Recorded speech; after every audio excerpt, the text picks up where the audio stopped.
welcome to another episode of Girls, Girls, Girls, and today I'm being joined by Chanèle.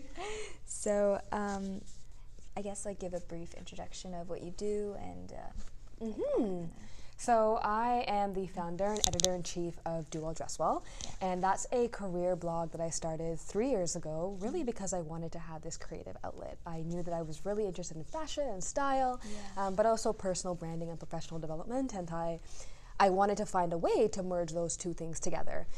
So yeah, I just started it one day. I had the idea, and to be honest, I was a little bit nervous in the beginning before I started it, just because I wasn't sure how people would feel about it, if I'd even get readers, but it was something that I was really passionate about, and thankfully I found the courage to just start writing, and I've been able to commit to that for the last 3 years and just see how it's evolved into, having this great community of women all over the world. I've been able to start public speaking and just really build my confidence with that. So yeah, it's something that I'm extremely passionate about. Yeah, I really love what you do. I feel like it combines the perfect mixture of femininity, but also professional development. And it's just powerful women.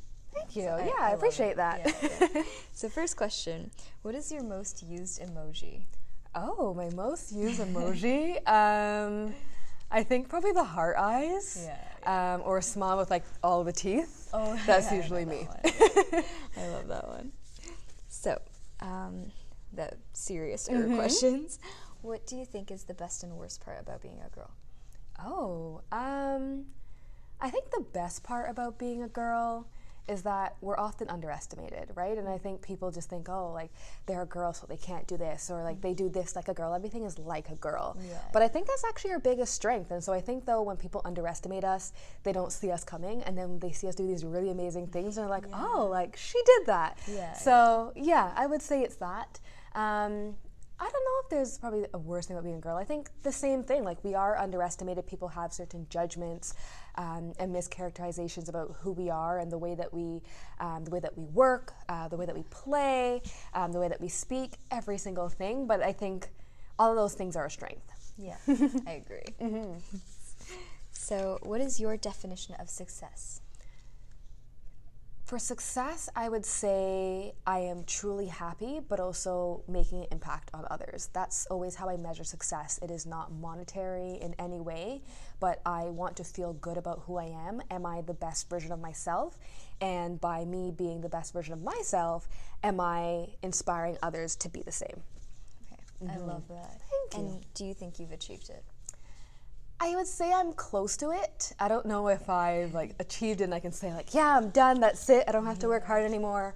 I think I'm getting close to it, but I still have a long way to go. That's a good mindset, growth. And yeah, absolutely. Yeah. So who inspires you? Oh, first and foremost, I'd have to say my mom. I think that's the first example that I had of someone that works really hard, but also takes the time to give back to the community. So she's definitely my role model. If I were to say someone outside of my family, I'd have to say someone like Michelle Obama. I really look up to, just the way that she has, over the last year, has stepped into the limelight, has told her story so confidently and authentically, and that really inspires me. Yeah, that's great. So what is your biggest regret? Oh, biggest regret. That is a very good question. I would say my biggest regret was initially being nervous about starting Do Well Dress Well. Sometimes I have these moments where I'm like, oh, I wish I started earlier.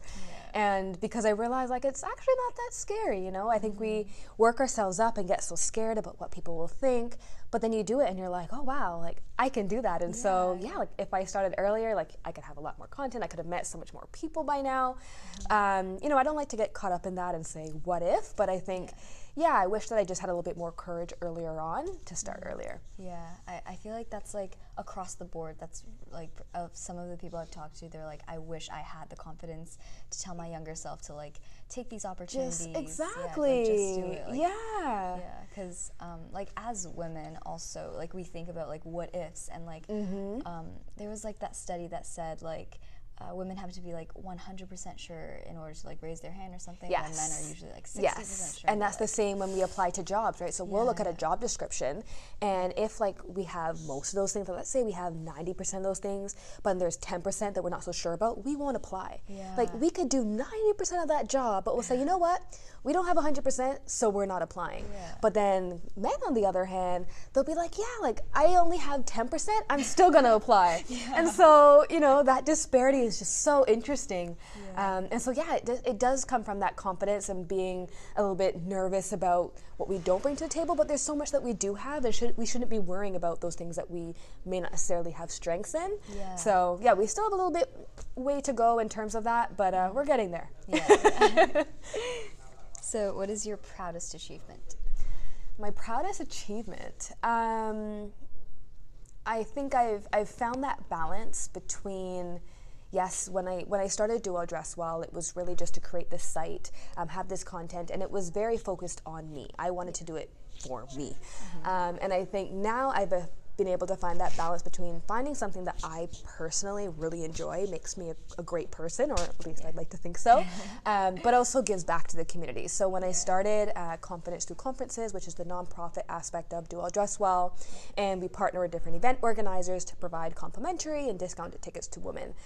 That to me has been so meaningful and so fulfilling, and that to me has really been my biggest achievement, and just to be able to see that, yes, I've been able to build something great, it's made me a better person, but I'm also able to give back to other women as well, and so that makes me really proud. Yeah, you should be proud of that. Thanks. Love that.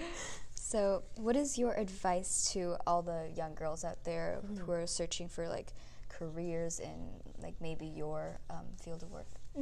I would say to follow your curiosity. I think a lot of us, especially when we're in school, we're told that everything has to be so regimented and we have to follow this like strict career path. Like you just go to school and you get a job, and maybe there's like certain jobs that we can go into, and anything that sort of falls out of that, we're discouraged from pursuing. And I think that if you are naturally curious about something, and maybe it's something that has never been done before in your family, maybe you don't have friends that have done something like that before, I think you should still pursue it. I mean, 100% you should still pursue it, because that could be something that brings you so much fulfillment.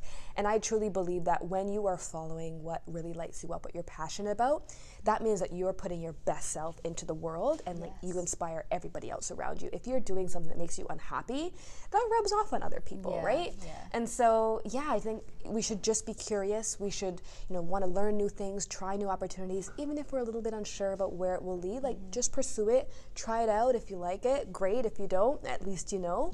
But I think curiosity is one of the best traits that we all can have. Yeah, definitely. And also like optimism. If one thing doesn't work out, like it doesn't mean the next thing won't. Exactly. You got to have that optimism, and I think it's better to learn, what your strengths are and your weaknesses are, and the only way you can do that is if you go and you just try new things and you step outside your comfort zone.